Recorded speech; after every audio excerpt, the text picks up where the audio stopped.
Welcome to the Are Relevant Daily Draft Podcast. It's the Monday crew that kicks off the week for the draft professors. Daniel, Hank, it's good to see you. Hank, what's going on in your football world? Well, Washington pulled off a crazy comeback against Maryland that I think it was 20-3 going into halftime. Ended up winning 24-20. So it was no points for Maryland in the second half. Really encouraging win. And then, I guess the biggest thing was just a lot of upsets this weekend. Texas falls, Penn State falls, a few mixed in here and there, but just really exciting weekend of college football for how bad the slate was supposed to be. And Daniel, what's busier right now for you, college football or high school recruiting? It's almost around 50-50. I'd say in a couple of weeks to be 50-50. We got some states that are in high school that are behind. They didn't really start till later, but right now, it's college football is the bread and butter right now. I mean, Alabama was I think the biggest takeaway in my opinion. Ty Simpson had a heck of a week. I think he solidified himself as a Heisman candidate, possible front runner. And, if you hate him or love him, doesn't matter. You have to put some respect on Carson Beck's name as well. He's looking like a front runner as well, and they're going to be a title contender. I think they're the only I'd say Miami, Bama, and Oregon, the only few teams that I think can beat Ohio State at this point. But that's really much the big takeaways other than Penn State, which them losing to UCLA is kind of equivalent to an FCS over FBS. I mean, I got that same feeling. I mean, the exact same feeling. But other than that, it was a heck of a week, like Hank said, when a lot of people thought it was going to be a down week. And loving it, man. Can't wait. It's already flying by. Can't believe week 7's already here.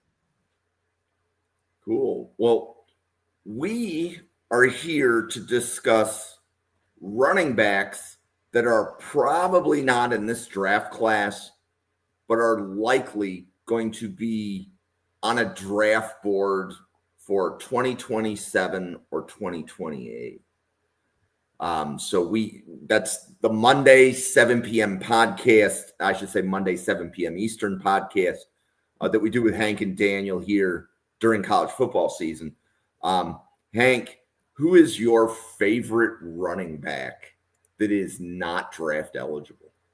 Yeah, I think it's pretty obviously Ahmad Hardy. I think it's probably Ahmad Hardy for everybody.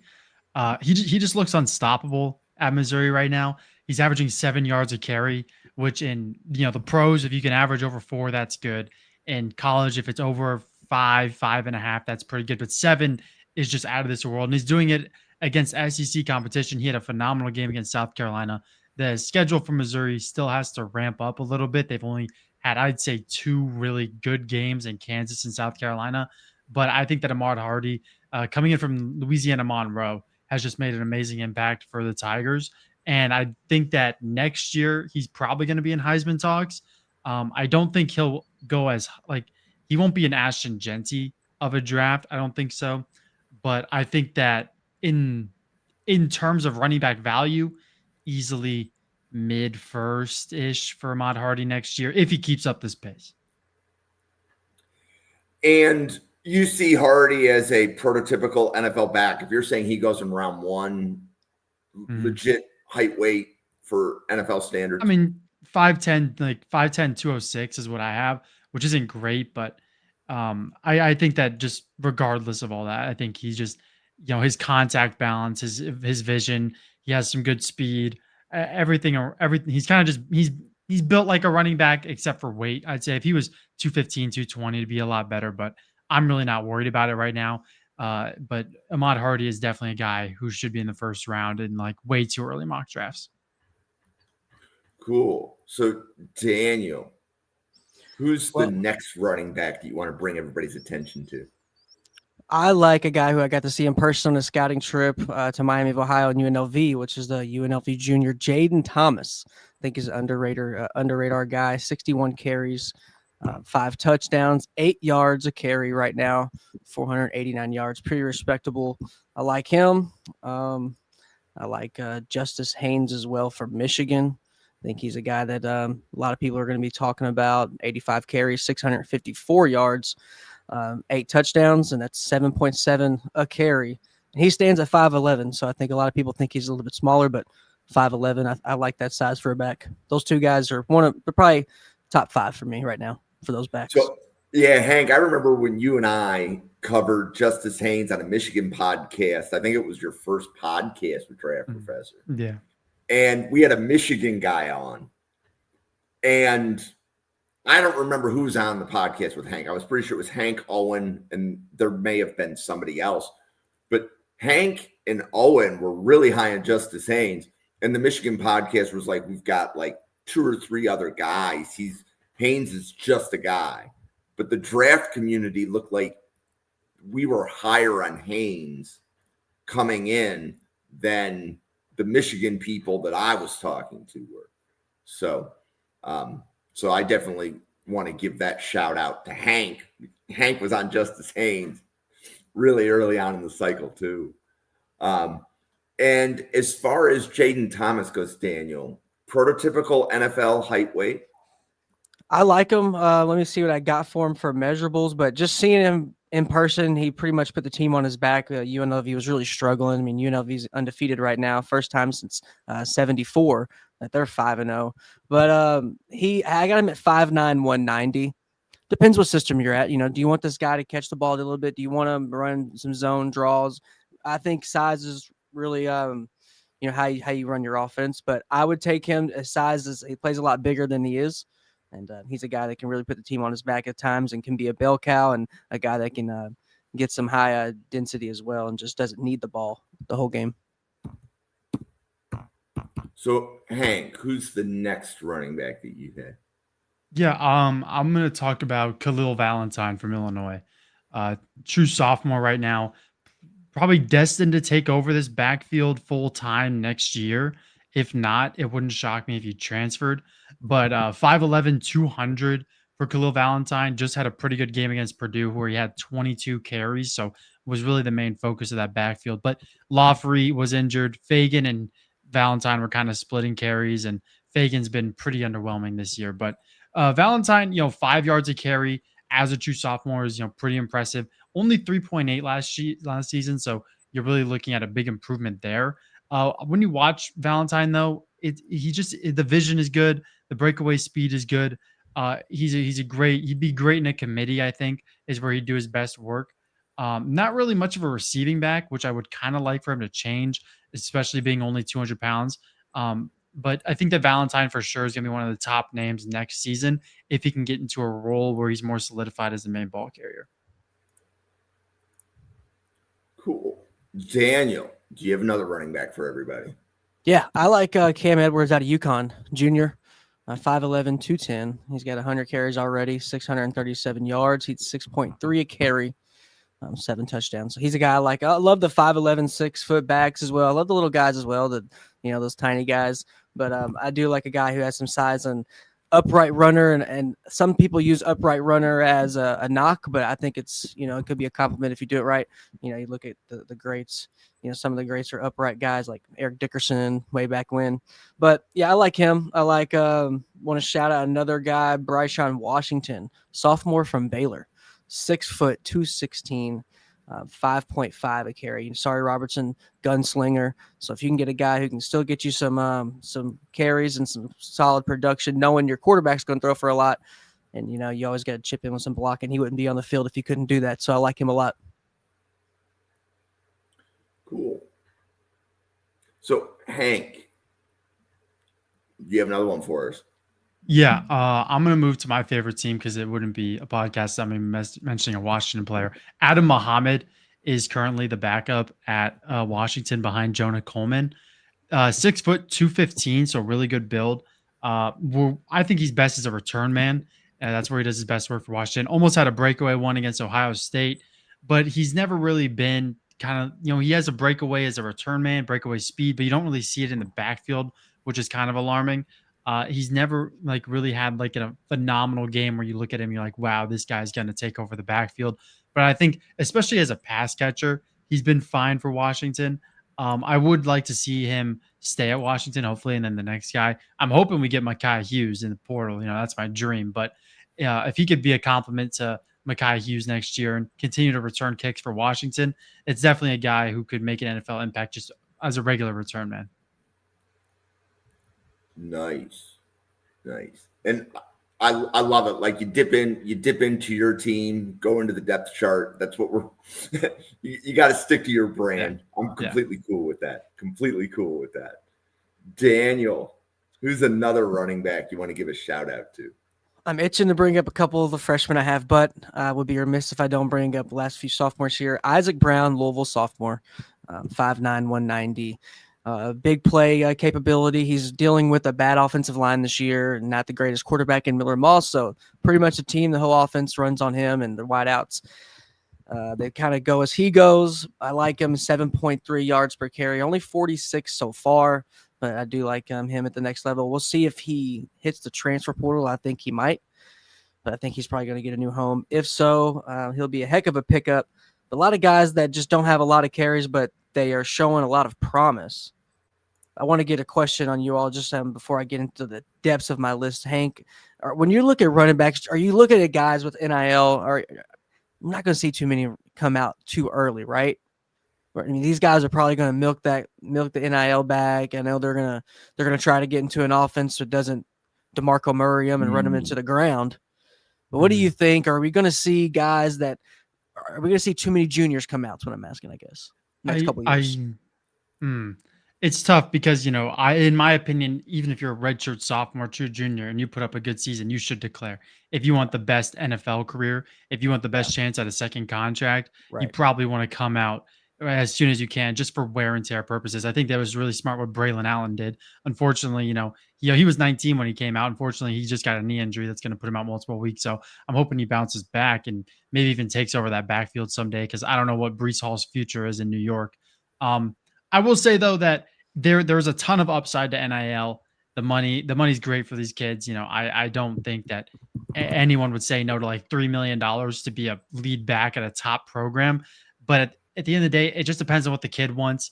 Does he want to be this college star for 4 to 5 seasons and really try to win a national championship and make good money now, trying to be a college player? Or does he want to go to the NFL where he might be a part of a committee if he's like a round 3, round 4 guy? Because that's just the reality of the value of running back right now, is that you're not going to go that high.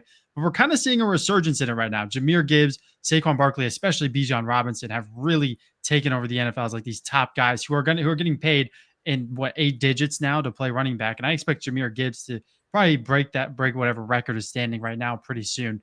But it's just about, if you want the early money, you stay in college. There's a ton of upside to it. If you want your best opportunity at a second contract, you come out as soon as you can, as long as you have the tape for it.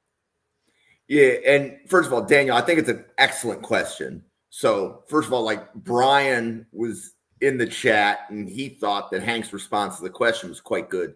I thought it was an awesome question, because I think that's one of the reasons that we need to cover the draft this way, is actually specifically for running backs and defensive linemen. The draft community punishes players that are 23 unless you're a quarterback, right? And maybe an offensive lineman. But in general, when we're in the draft cycle, right? So when we're talking about the draft from January to April, we're going to definitely point out the age of the player. And I don't know too many 23-year-olds that get first-round grades. And at running back, I think that a first-round grade at the age of 23 will be non-existent. Yeah, right? I would say I don't really care about age as much as a lot of people do. Now, if you have 2 amazing wide receivers and one's 21 and one's 22, of course I'd prefer the 21-year-old. But when it comes to running back, that's where I really care, because it says a lot about wear and tear. How long is your NFL career going to be? I mean, of course, the joke going around now is that Cam Scatterbo has probably got like 2-3 seasons before his body just can't handle what he does week in, week out. But I mean, it's a serious topic. I mean, he runs through everybody and everything, and every week he's in a brand new car accident. I mean, he's pancaking D linemen, but how long can he do that for realistically at his build? I have no idea. So, come out early if you want the best chance at a longer NFL career, and it's best for, the pros. But if you just want to be a college guy, a fun college guy, and make millions of dollars doing it now, there's nothing wrong with that. Yep. And then there was a second layer to that too, because I also think that's also where the height and the weight factor in, right? So I think if you're a 20 or a 21-year-old running back and you have prototypical NFL size. Now, Hank and Daniel, I will let you correct my prototypical NFL size, but when you guys, like when I ask, like, how big is the running back or what's the size, I'm listening for approximately 5'10" and approximately 210 pounds. Right now, there's running backs come in multiple shapes and sizes. You can be more of a faster running back like James Cook, and that weight can come down a little bit, right? Because that's his game. Yeah. Or you could be a 225 or 230 pound bowling ball, and that will also win in the NFL. Mm-hmm. But Hank, what do you think as far as, like, do you see a room for a 5'9", 190 pound running back to come out early? No, and that's why Desmond Reed is still in college and will continue to be in college until he runs out of eligibility. I mean, he's sub 170. He's 5'8". He's a fun, amazing college player for Pitt, but just NFL-wise, it's nothing special. I have the same take on an edge rusher out of Texas A&M, Cassius Howell, who is 6'2", 250. He's lighting it up in college, but he has one of the shortest wingspans, shortest arm length, smallest hand sizes we've seen at edge rusher. In the NFL, it's just completely different. And he's going to make very good money at Texas A&M coming off the edge. When it comes to being an NFL player, it's completely different. I would say for me, prototypical running back size could honestly range anywhere from 5'9" to 6 foot. And I would say if you want prototypical, 210 to 225, and you can maintain really good athleticism, because you're getting hit by linebackers who are 225 to 250. So I really just think that if your weight is below 210, you need to have some electric speed, be a receiving threat, add some sort of dynamic to an offense that isn't prototypical for a running back. I agree. I like the little back. Sometimes I like me some Deuce Vaughns and some Tariq Cohens, but I also like me some big Michael Bushes and some, Brandon Jacobs. So I agree. I think I like, depends on what you want to run. I think I'm stingy. Give me a small back end, give me a big back, give me a big slot, give me a little slot. That's just how I would, try to build my offense and work from there. But I wanted to bring up another guy here. If we're talking the prototypical size of the 5'11", both of these guys are listed at 5'11", 200. I got Emmett Johnson out of Nebraska, junior. And then I got Kawan Lacey, Ole Miss, sophomore. Do you think about these two guys? And I have Emmett Johnson at 474 yards only, but 7 touchdowns already, 5.6 a carry. And then Lacey from Ole Miss has 102 carries already, 8 touchdowns, 4.4 a carry. Yeah, I'll touch on Lacey because I know more about him. The one thing that really doesn't look great for Lacey right now is his play against higher competitions. Arkansas was pretty rough, 17 carries, 44 yards. LSU was okay, 23 for 87. Again, if that's the NFL, you're going 23 for 87, averaging 3.8. It's a decent game. But in college, you really want to be averaging, as a good running back, 5.5 yards a carry. It's just a different game, more explosive plays. But Lacey has found the end zone 8 times. And, of course, he won't be coming out this year, 2027 guy at minimum. So I think there is room for improvement, but the play against SEC competition at what is currently a top 10 team in Ole Miss, it's a little alarming in terms of like draft and like what you might see on film. But in terms of potential, Kawan Lacey has a good enough potential. I love it. I love Ole Miss's chances this year. I think they're a force to be reckoned with. 100%. Yeah, and so we always talk about like the Ole Miss offense and how tough it is to evaluate the quarterbacks and the wide receivers in that offense. Is the running back evaluation in that offense simpler? Yeah. I mean, I'd say running back evaluation is simpler in any team. You can only run an inside zone so many ways. You can only run an outside zone so many ways, So you're not going to run of course, if you're in an RPO heavy offense like Wake Forest and Damon Claiborne, it's a little bit different. But at the end of the day, blocking schemes, they can change, but they're not going to change that much. Coaches are, they're going to have some creative running plays, but sometimes you just want a guy to just run up the A gap and meet someone in the middle and get 4 yards. So it's a lot simpler for any sort of offense evaluating running backs. So Hank, I think when we were prepping for this show last week, you said the top 3 rushers in the SEC were all underclassmen, right? Did I say that? I have no idea if I said that. You said rushers I- doesn't. Okay, never mind. Well, there's a bunch of guys. I mean, there's a bunch of guys. I thought, man, I can pull that up. and see if- SEC. Let me see how many guys I have SEC here. I can pull up PFF. I have a different thing up on my other monitor, but I can quickly pull up PFF. The top 3 rushers in the SEC are all underclassmen. Yeah, it's And- Ahmad Hardy, Fluff Bothwell, and Kawan Lacey. Okay. Okay. Are we getting to Fluff Bothwell anytime Yeah, soon? I have his name. He's hurt. Is he down bad or is he going to be good? I have no idea, but I know that he was looking pretty good to start the year. Well, no, I think he got injured this past week. Yeah. He was carted off. Is there an update? Injury update. Yeah, hopefully he's good because I thought Mississippi State was going to hang up more than 9 points, man. I thought they were definitely going to cover and Oh, put yeah, up a for better sure. fight. They came out hot. You know, they definitely put up a fight. First half was looking good, but I think they're just quarterback play. I don't know. Yeah, I'm I mean, asking they're not going to questions. take a crazy jump after one season, No. but the fact that they're feeling, I would say the fact that they're looking this good after how bad they were last year is really positive. Oh yeah, we only predicted them to win like 2 conference games. I think maybe 1. Yeah. So We cover one of the Mississippi State wide receivers tomorrow. Mhm. So when one of the draft professors was previewing a Mississippi State game, it may have even been Mississippi. I don't remember who they were playing, but we Mhm. previewed a Mississippi State, and they said we need to take a deeper look at this wide receiver. Probably Arizona State. It was Brennan something.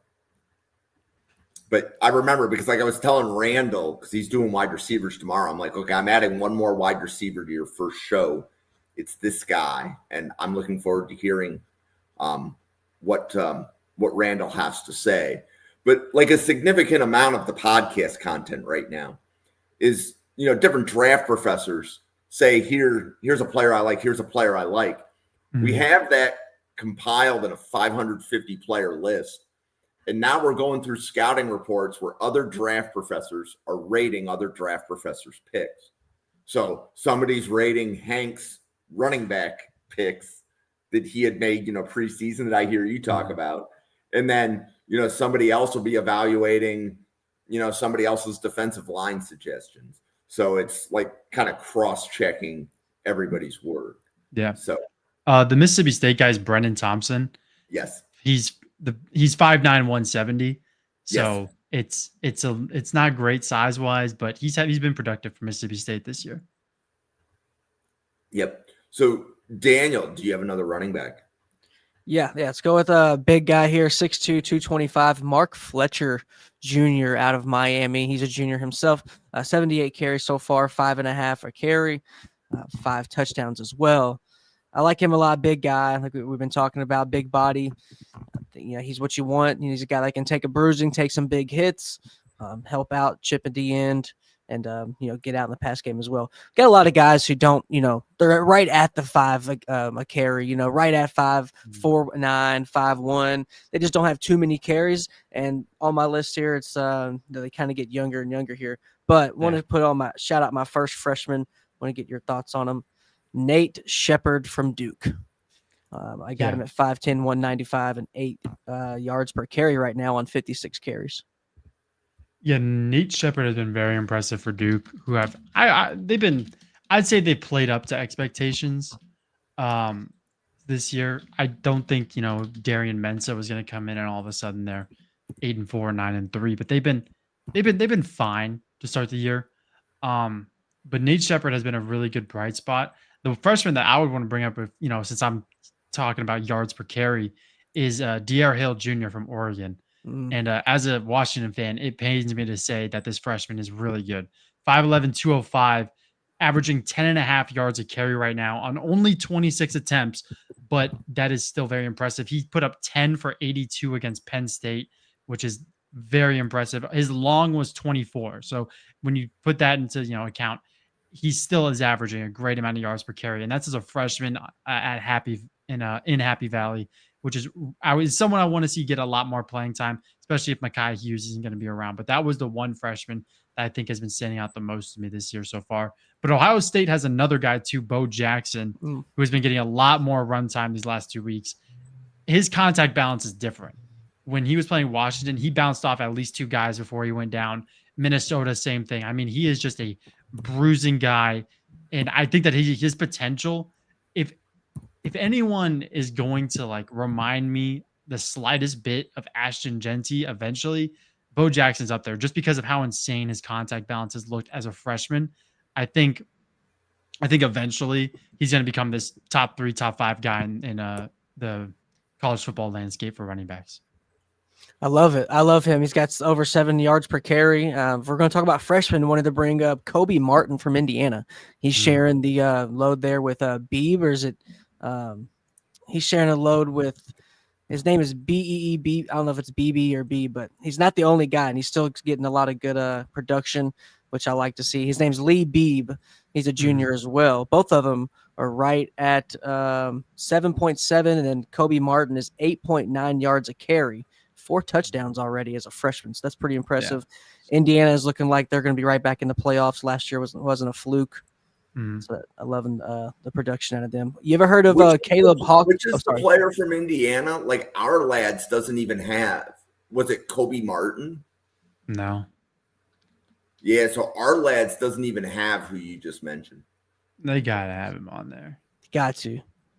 See, so I find it interesting that we're even ahead of some of the other websites. Okay, we're good. I thought I had the wrong name or something. Yeah, he's definitely on the team. He's 222 yards so far, 4 tutties. Only getting 25 carries, but I think that's going to grow. And next year, he's going to take off. They have a guy here I want to bring up, freshman. One of my last freshmen. Then I have some real sleepers here. I have Caleb Hawkins from North Texas, 6'2", 200, 7.3 yards a carry, 7 touchdowns. 42 carries so far. Doesn't even have a picture on ESPN, so he's on. Mestamaker and Hawkins is a very scary backfield for any group of 6 team. But yeah, Hawkins. He's gonna be good. I don't know if his future's at North Texas, but he's gonna be. Yeah. North Texas there with 2 good quarterbacks in a row, Chandler Morris and Mestamaker's been pretty impressive. Yep. Cool. So Ryan Sparks was asking for Fluff Bothwell. Do we have anything other than he just recently got hurt? Did either of you look at him from an NFL perspective? I like him. I think he's kind of taken over where I thought Le'Veon Moss was going to be. Around him, just my overall backs. I thought Le'Veon Moss was going to have a lot bigger year. But yeah, I like him. I have him definitely draftable. Don't have necessarily a grade on him, but seeing him getting hurt, hopefully he bounces back and works his way up. Yeah, true bell cow running back from Mississippi State. 5.6 yards per carry. Already had 83 carries on the year, 6 touchdowns. Really sucks that he got hurt. 5'10", 230, compact build, hard to bring down. For sure a future in the NFL one day, but depending on how serious his knee injury is, I didn't see any real updates on if something's torn or not. Depending on that, it could knock his stock down and already knock down some athleticism that he would need at 230 pounds. Cool. Okay, so any other running backs that you guys are looking at for 2027 or greater draft years? Yeah, I mean, go ahead, Hank. Okay, I'll bring up 2, and then I think I have 7 left, so I'll bring up 2 real quick here. Dylan Riley out of Boise State. Someone has to replace Ashton Genty, and Dylan Riley, he has the weirdest snap share I've ever seen. And he got 7 snaps against USF, 7 against Eastern Washington, and 7 this past weekend against Notre Dame. But when he plays a good amount of snaps, like we saw against Air Force, where he got 19 carries, 171 rushing yards, 4 touchdowns. At App State, when he got 16, struggled with 46 yards.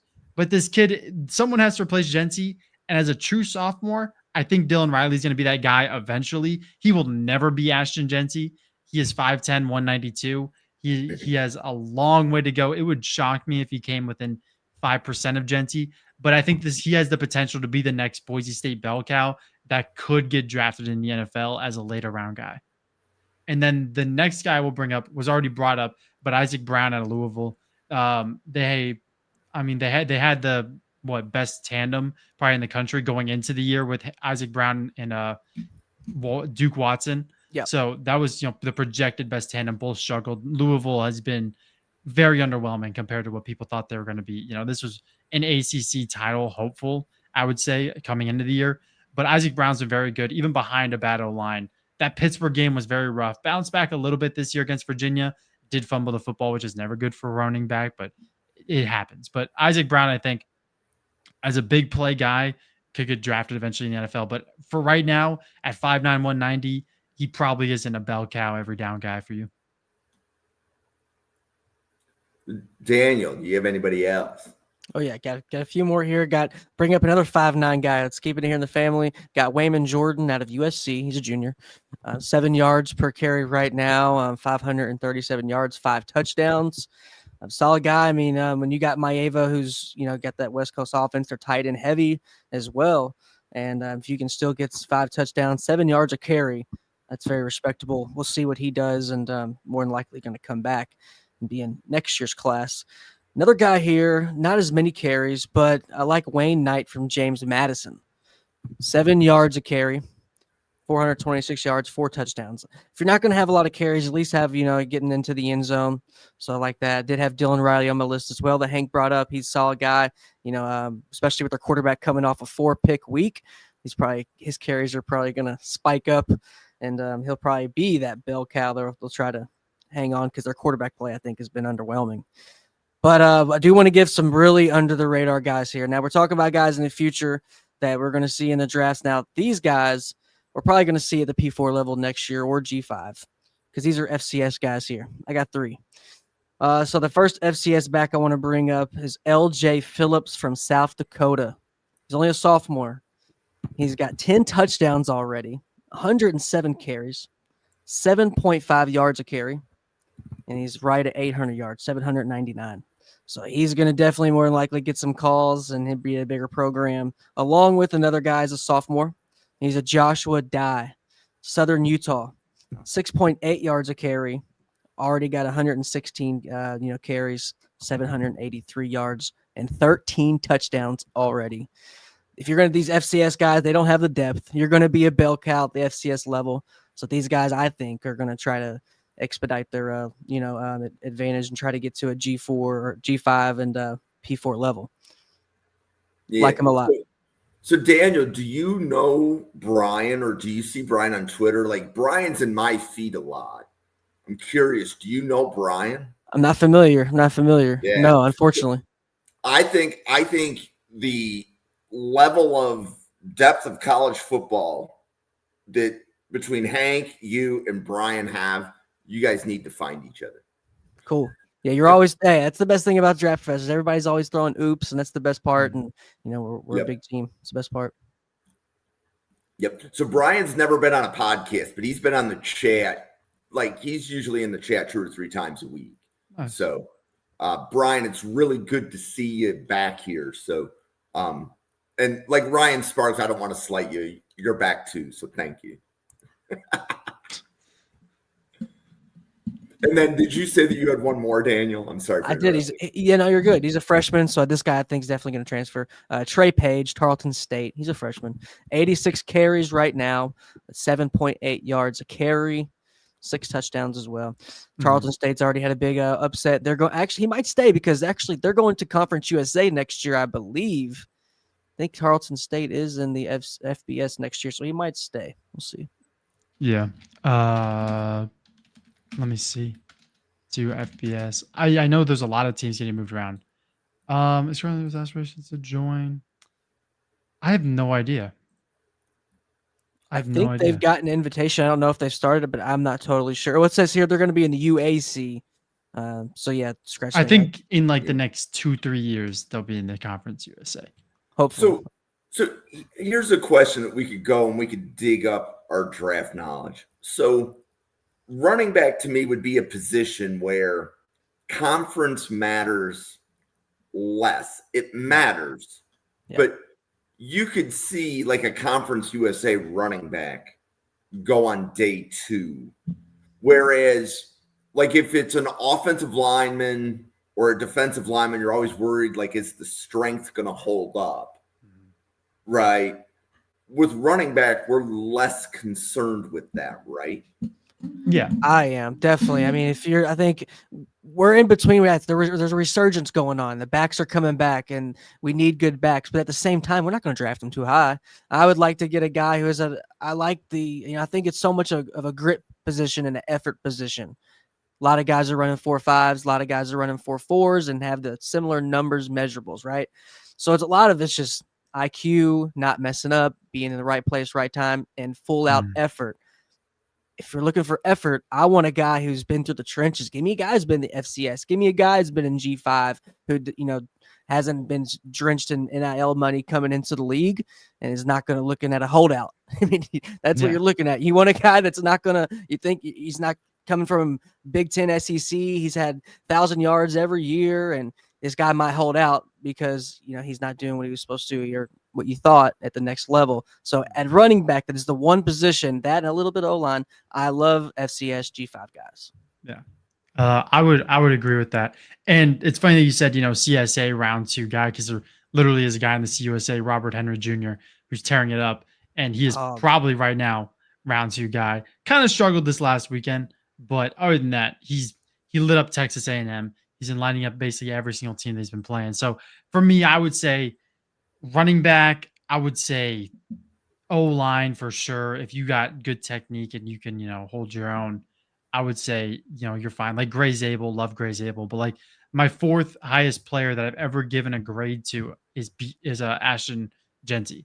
So like since 2022 is the 4th highest player I've ever graded. So for me, running back, you can find him anywhere. And it would not shock me if some guy from FCS, came in like 4 years and was starting on an NFL roster. I mean, it's the position's so fluid in the NFL, so it doesn't really matter where you come from, especially at running back. Yeah. And it's an ode to just how many talented guys there are out there. I think some people could take it to like, okay, these guys maybe don't like running back. So it's like, actually, there's so many good ones. I can just wait and I can just get a position that's going to, help me win ball games at a faster rate, like O-line. Yeah, no, I agree. I can just go through the 5 names real quick that I had left. Wayshawn Parker out of Utah has been decent this year. Struggled against Texas Tech, bounced back against West Virginia this week. 7 yards a carry on 40 attempts for 280 yards. Has had a bit of a fumbling problem to start, this season, but if that can get cleaned up, definitely a future NFL guy. 5'10", 205. Antoine Raymond out of Rutgers, 5'11", 205, true sophomore. 5.4 yards a carry, 9 touchdowns already on the year. Has scored 2 touchdowns in his last 4 games. 471 yards, 87 attempts. Been pretty decent for the Rutgers Scarlet Knights over his first 2 years. Caden Durham, of course, it wouldn't be underclassmen without talking about how good he was as a freshman. Definitely has stepped back a little bit, though, this sophomore season. I really hope that he does bounce back. And I'm pretty sure he's been injured as well. So that's also not boding well for his draft stock. But, very, very disappointing sophomore season compared to his freshman, I'd say. Nate Frazier out of Georgia, another guy who I feel like has been a little bit disappointing this year, especially fumbling problems with Nate Frazier has been a big thing. He's really been losing snap counts the last 2 weeks against Bama and Kentucky. He's played a total of 13 snaps. So he's really headed in the wrong direction, I'd say. I'm blanking on the kid's name, but the guy from Illinois, Josh McCray, transferred into Georgia. He's looked pretty decent. He's been kind of taking some of his reps. And the last one is the guy who replaced Quentin Joyner at Texas Tech, Cameron Dickey, has been pretty good for the Red Raiders in what has been a very stellar offense. 6 touchdowns, 4.7 a carry, 335 yards, 71 attempts. Just been consistent. Been, I'd say, shockingly good compared to what Texas Tech could have had with Quentin Joyner, who I expected to be a top 20 running back for me this cycle. But Cameron Dickey stepped in and filled those shoes nicely as a true sophomore. Okay, Daniel, any more? Last couple here. I like Cam Cook from Jack State Jr. I'm not sure if I brought him up or not, but 5.5 carry, 111 carries so far. Looking like bell cow there, 614 yards and 5 touchdowns. 5'11", 195, carries his weight really well, and I think he's definitely got a future and going to get a shot. Did we bring up Jadarian Price from Notre Dame? Junior? No, We we have didn't know not that. known. Okay. Jadarian Price, 7.4 yards per carry, 7 touchdowns so far. Obviously behind Jay Love there, but I think he is going to be a straight beast next year and take off and shoot up a lot of people's boards. Last one here, Ruben Owens, Texas A&M, sophomore, 7.1 yards a carry. Like I said, Le'Veon Moss was the guy who I thought was just going to tear it up this year for them and be their guy, but it looks like Ruben Owens is the better back so far, but we'll see. Yeah. Going back to FCS, there's two of these guys. I don't think they're underclassmen, but Baraka Kapinu, watched him this weekend for NDSU, 5th-year guy, kind of scary, but he's averaging 6.2 a carry, 8 touchdowns. Really good, I'd say, initial burst is what kind of caught my eye. And then I don't want to mispronounce this guy's name, so I'm going to pull it up real quick. It'll just take me like 5 seconds. But Illinois State, actually, they're running back, and he has kind of a funky name. Running there. Wenkers Wright out of Illinois State. 6'1", 205, 5.7 a carry, 5 touchdowns. Has looked pretty good. He got 7 carries against Oklahoma and got 7.1 per carry. So he can do it against SEC competition. Clearly is a 5th-year player, though, so he's done after this season. But those are 2 5th-year guys from the FCS level that maybe could sneak onto an NFL practice squad, NFL roster at the back end. For sure, will get signed, though, after the draft. I don't expect either of them to be drafted. Maybe the guy at NDSU, but I think Wenkers Wright can make an impact in the grand scheme of things, we'll say. Cool. Well, Brian, I'm glad that you enjoyed some of the names we dropped. Daniel, you want to introduce yourself to Brian, Ryan, and the rest of the audience? Yeah, my name is Daniel. I'm part of Home Squad Sports. We cover college football weekly. Got 2 shows a week, Monday at noon and then Wednesday at 8 p.m. Cover a lot of college football, 6 top games per week, as well as a lot of high school recruiting. We head out to a lot of camps, lead 11s, things like that, try to put some guys on the map. And this recruiting world had so crazy. We like to premiere some guys that are kind of overlooked and try to get their name out there. Hank? Yeah, YouTube channel is supposed to start, but then midterms happen, so we're focused on midterms right now. So it'll come out whenever that's over. I think next Wednesday is my last one. So sometime after next Wednesday, I'll get the YouTube channel at the same tag right here. But yeah, Twitter, Substack, Hank Knows Ball. That's where you'll find everything draft related. Hank, what's your major? My major is very undecided. I take a weird combination of classes. You need to go sports administration, man. We need you on the booth or something, dude. Yeah, maybe we'll see. Some sports probably though eventually, but yeah. Cool. Well, Daniel, I was texting Josh Townsend. So Josh Townsend was one of the original draft professors. He got hired by the University of Delaware. So he is like, I was literally texting him while I was watching, I think it was the Delaware game on Friday night. WKU, yeah. Yeah. So I was watching the game, texting him. He's like, I'm on the sideline. Stop texting me. I'll catch you after the game. But Josh said when his season ends, he would love to hop on Home Squad Sports. Yeah, so be awesome. Be awesome. He can come on after, but he can, being able to connect high school recruits to college scouts. If we can do that, that would be awesome. So Josh will be back for our live draft coverage on draft day. So that'll be like Josh's one appearance a year, but he was one of the people. He was probably the 3rd or 4th person that helped the Draft Professor channel get started. Awesome. And then at the Senior Bowl, he got hired by the University of Delaware. So, nice. So welcome to Draft Professors, everybody. We are a group of approximately 100 podcasters, and we cover college football, but more importantly, the NFL draft.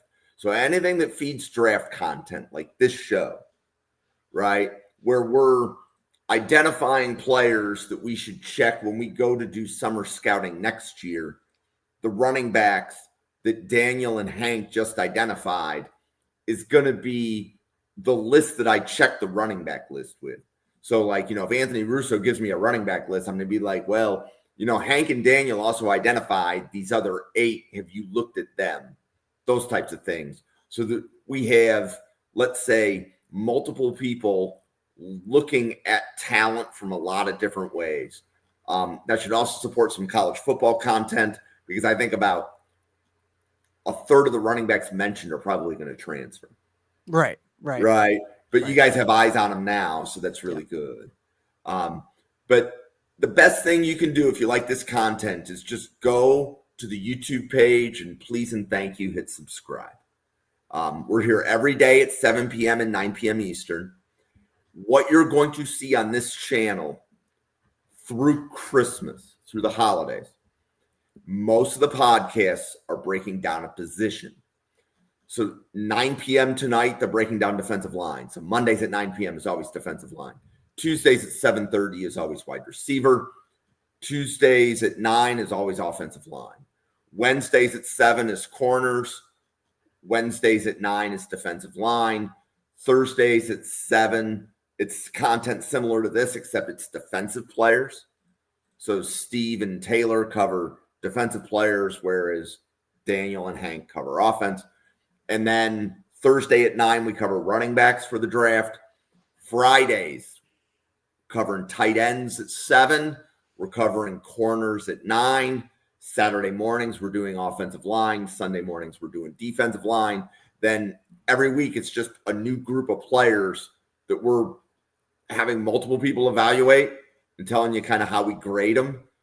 So some people only like to build a board of 125 people, 125 players. We're going to be able to tell you, here's probably the guys that you need to watch. So maybe you don't waste as much time watching like round 7 or 6 guys.